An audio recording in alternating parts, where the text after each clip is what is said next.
이 좁은 공간을 어떻게 해야 좀 아늑하고 효율적으로 꾸밀 수 있을까? 자취방 혹은 부모님과 함께 사는 분들이라면 공감하실 거예요. 이 좁고 작은 방을 좀 색다르게 꾸미고 싶다는 욕구가 종종 생긴다는 거 말이죠. 인스타나 유명 유튜브에서 보이는 그런 아늑하고 예쁜 방처럼 말입니다. 저도 예쁘게 장식된 화려하게 세팅된 방을 보면서 나도 저렇게 꾸미고 싶다, 진짜 멋있다 라고 생각하면서 제 방 갖게 될 날을 수없이 상상했습니다. 그런데 막상 방을 갖게 되니까 현실적으로는 그게 쉽지가 않더라고요. 아니, 책상하고 침대만 넣어도 더 이상 넣을 수가 없어요. 그래서 오늘은 현실적으로 좁은 방을 멋지게 꾸미기 위해서 참고할 수 있는 꿀팁 준비했으니까요, 저처럼 좁은 방에서 이것저것 꾸며보고 싶은 분들은 끝까지 시청 부탁드릴게요.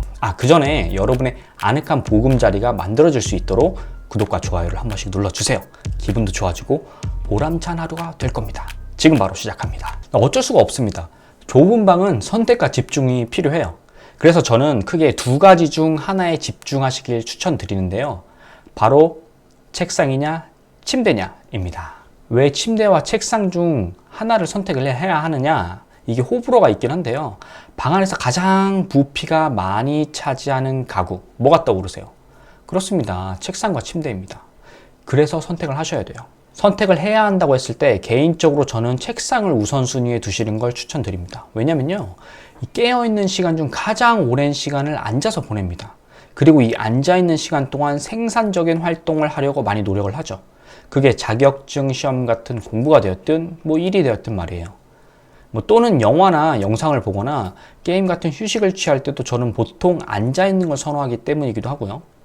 이런 성향 때문에 저는 책상을 우선 배치하는 걸 고려합니다. 그리고 침대랑 다르게 책상은 내 방 사이즈에 맞게 제작이 가능합니다. 침대도 물론 제작이 가능하긴 하겠지만 매트리스 이 사이즈라는 게 있기 때문에 이게 책상만큼 쉽지가 않아요. 책상은 이 침대에 비해 상대적으로 제작이 굉장히 쉽죠. 여기 보이시나요? 카페 테이블처럼 생겼죠? 이거 제가 주문 제작한 겁니다. 가격이 무지 비싼 것도 아니에요. 길이에 따라 다르긴 한데요, 제가 이번에 제작한 테이블은 가로 길이 220cm, 세로 50cm, 두께는 25mm이고요 책상의 높이는 약 70cm입니다 이 제작 가격은 배송비에 따라 조금 다르긴 한데 배송비까지 포함해서 약 한 10만원에서 11만원 정도 들었던 것 같아요. 이 상판과 다리를 따로 주문해서 조립하는 방식이죠. 체구가 작으신 분들이라면 이 책상의 다리 길이를 조금 더 낮은 제품으로 조립을 하게 되면 기성품보다 몸에 맞게 제작이 가능하기도 합니다. 나사만 조이면 완성되는 형태라서 굉장히 쉽기도 하고요. 그리고 상판 사이즈를 조금 더 줄이면 가격도 이에 따라서 저렴해지기까지 하죠. 게다가 장점으로는 이 밀리미터 단위로 제작이 가능하기 때문에 책상의 크기 때문에 다른 가구들의 배치가 좀 애매해진다, 이럴 때 굉장히 유용합니다. 그러니까 방이 좁을수록 가구의 크기에 민감해질 수밖에 없거든요. 그런데 밀리미터 단위로 제작이 가능하니까 작은 모퉁이까지 100% 활용이 가능하죠. 그렇다면 책상을 어느 위치에 놓을 것인가 먼저 생각을 해봐야겠죠?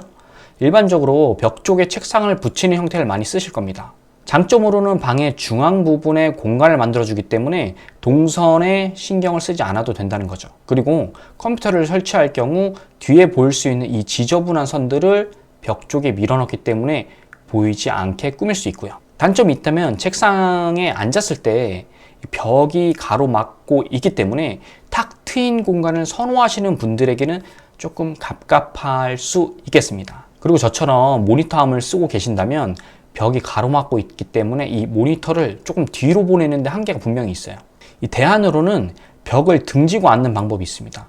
동선이 조금 꼬일 수는 있어요. 대신 책상으로 공간을 분리해주는 느낌을 줄 수 있다는 겁니다. 책상도 중요하고 침대도 꼭 썼으면 좋겠다 하는 분들에게는 침대를 책상 너머에 배치하시는 걸 추천드립니다.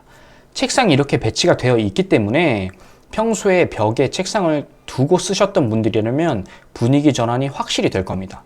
즉 침대 머리맡에 책상을 두거나 아니면 측면에 책상을 배치해서 공간을 분리하는 방법이죠. 단점으로는 모니터 뒤에 선들이 지저분하게 보일 수 있는데요, 책장 또는 우드 가벽을 사용해서 가려주는 방법도 있습니다. 이 책상을 배치할 때 가장 중요한 원칙이 있는데요, 이건 문을 등지지 않도록 배치를 한다는 겁니다. 사람이 이 들어가고 나가는 출입문을 등지고 앉는 것은 사실 좋진 않습니다. 책상이 문을 등지고 있으면 누군가가 뒤에서 들어올 것 같다는 느낌 때문인데요. 당연히 무의식적으로 집중력이 흩어지게 되죠. 왜냐면 사람은 등에 공간이 있으면 무의식적으로 경계하기 때문에 이러한 본능적 위기감이 계속되면 침착성이 없어지거나 집중력이 떨어져서 집중하기 매우 어렵죠. 그래서 그림처럼 문을 직선으로 등지는 책상 이 위치는 반드시 피하세요. 업무를 하고 있을 때 와이프가 문을 벌컥 열어서 놀랬던 적이 저도 한두 번이 아닙니다. 몰래 엉뚱한 짓 하면서 놀고 있다면 굉장히 난감했을 상황이죠. 그래서 이번 영상을 만들면서 저도 한번 책상 배치를 조금 바꿔봤어요. 그럼 이게 나를 포함한 소수만 그런 거냐? 그런 건 아니더라고요. 실제로 사람이 위험 상황에 처했을 때 뇌가 어떻게 반응하는지에 대한 연구가 굉장히 많잖아요. 폴란드의 한 대학 연구진이 밝힌 결과에 따르면 위험에 처했을 때 남자는 투쟁 또는 도주 반응을 보인다고 해요. 그런데 방문이 뒤에 있을 때는요, 처음부터 도주로가 막힌 상태인데다가 상대가 들어오면서 내가 어떤 작업을 하고 있는지 단박에 파악이 되는 반면에 앉아있던 나는 대응을 할 수 있는 그 아주 짧은 시간조차 확보할 수 없죠. 그렇기 때문에 무의식적으로 계속 긴장 상태를 유지하게 됩니다. 그러니까 이렇게 쓸데없이 신경을 써야 하니 정작 중요한 일에 써야 할 에너지가 낭비된다고 볼 수 있겠죠. 다시 본론으로 들어가서요. 나는 책상보다 침대가 우선이야 하는 분들을 위해 조금 더 설명을 드려볼게요. 먼저 침대는 책상과 다르게 맞춤 제작이 어려운 부분이 있는 대신 수납 공간을 넣을 수 있다는 장점이 있습니다. 이 매트리스 하단에 수납 공간이 있는 이런 침대도 기성폰으로 굉장히 잘 나오고 있고요. 또는 이렇게 박스 형태의 제품을 사용한다면 부족한 수납 공간을 보충해 줄 수도 있죠. 그럼 배치는 어떻게 해야 될까요? 침대의 위치가 가장 중요하다라고 생각하시는 분들을 위한 팁으로는 방 구조마저 조금 달라지긴 하겠습니다만 풍수적으로 방문과 대각선 위치에 침대를 두시는 걸 추천드리더라고요. 풍수라는 게 사실은 사람의 심리를 반영하는 거라고 저는 알고 있거든요. 그러니까 심리적으로 안정감을 주는 게 이 침대에선 가장 중요한 거죠. 앞서 책상 배치할 때 말씀드린 것과 같은 맥락인데요. 예측하지 못한 외부 침입으로부터 대응해야 할 시간을 벌어야 하기 때문에 인간은 입구를 경계하는 습성이 남아 있다는 겁니다.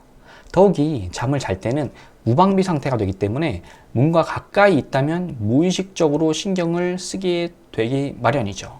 물론 문과 멀리 떨어져 있어야 소음에서도 조금 더 자유로울 수도 있고요. 그런데 이 두 가지 방법으로도 만족이 안 되는 분들에게는 한 가지 대안이 더 있습니다. 바로 벙커 침대입니다. 벙커 침대의 최대 장점은 뭐니 해도 공간 활용도입니다. 거의 침대만한 책상이 생겨서 넓은 책상을 좋아하는 분들에게는 딱일 수도 있어요. 게다가 책상 밑에 수납 공간도 제법 넉넉한 편이죠. 물론 장점이 있는 만큼 단점도 극명합니다. 바로 이 사다리입니다. 2층 침대를 써봤거나 복층에 살았던 분들 혹은 엘리베이터가 없는 집에서 살아본 사람들은 아주 크게 공감하실 겁니다. 뭐냐면 올라가기가 너무 귀찮아요. 특히 저처럼 안경을 쓰는 분들은 이 안경을 침대 밑에 두고 오는 거 무척 귀찮고요. 리뷰를 찾다 보니까 충전기 꼽아두고 자다가 바닥에 떨어뜨리는 경우도 종종 있다고 하더라고요. 그리고 사다리 오르락 내리락 하다가 굴러 떨어지는 경우도 생각보다 종종 발생한다고 해요. 저는 개인적으로 이렇게 생각을 합니다. 방은 일상에서 지친 몸과 마음에 휴식을 주는 곳이자 나를 한 단계 더 성장하고 발전시키는 공간이라고요.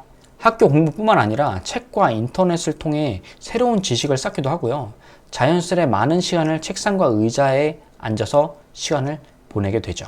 그렇기 때문에 자신만의 공간에 대한 애착이 생긴다고 생각을 합니다. 그렇기 때문에 방을 좀 효율적으로 또는 예쁘게 바꿔봐야겠다라는 생각을 하셨을 거예요. 그래서 저는 이 영상을까지 시청해 주신 분들이라면 굉장히 성장지향적인 분들이라고 생각을 합니다. 그렇기 때문에 꼭 돈을 많이 들여서 방을 예쁘게 꾸미는 게 좋은 게 아니라 내 성향이 어떤지, 내가 처한 환경이 어떤지에 따라 그에 맞는 가구와 배치가 달라져야 한다는 말씀 다시 한번 강조드립니다. 자, 그럼 오늘 영상을 한번 요약을 해보죠. 좁은 방일수록 어떤 가구에 집중을 할 것인지 선택을 하세요. 책상은 맞춤이 가능하고 침대는 조금 어려움이 있다는 점 기억하시고요. 절충안으로 벙커형 침대가 있다는 것도 잊지 말아 주시고요. 마지막으로 궁금한 점이 있으시면 언제든지 댓글로 알려주세요. 오늘도 좋은 하루 되시고요. 저는 다음 영상에서 찾아뵙겠습니다. 오늘은 여기까지. 안녕!